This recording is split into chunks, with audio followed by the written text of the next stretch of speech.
തിരക്കിൽ നിന്നും ഒരു ബ്രേക്ക് എടുക്കാന്ന് വിചാരിച്ചു.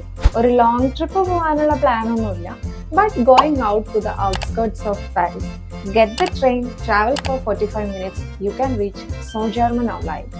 ഇത്ര റഷ് ആയിട്ടുള്ള പാരീസിന്റെ സോൺ 5ലാണ് സോജാൻ. വളരെ തിരക്ക് കുറഞ്ഞൊരു പ്ലേസ്. സോളോ ആയോ ഫ്രണ്ട്സിന്റെ കൂടിയോ വീക്കെൻഡിലൊക്കെ എൻജോയ് ചെയ്യാൻ പറ്റിയൊരു സിറ്റി. സിറ്റിന്ന് കുറച്ചുകൂടെ നടന്നു കഴിഞ്ഞാൽ ഒരു വലിയ ഫോറസ്റ്റാണ്. ഈ കാടിന് നടുവിൽ ബാങ്ക്രപ്റ്റായ ഒരു ഫ്രഞ്ച് റൈറ്റർ അലക്സാണ്ടർ ഡ്യുമയുടെ കാസ്റ്റിലാണിത്. ഈ എസ്റ്റേറ്റിലേക്ക് കയറുമ്പോൾ തന്നെ ഒരു മിസ്റ്റിക് ഫീൽ ഉണ്ടായിരുന്നു. ഈ ഫോറസ്റ്റ് ഡ്യുമയുടെ ഡോഗിൻ്റെ പ്ലേ ഏരിയയാണ്. At last he died in the forest itself.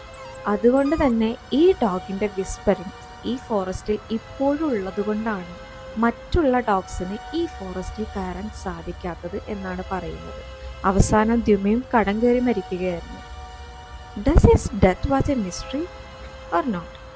Wait for the next part.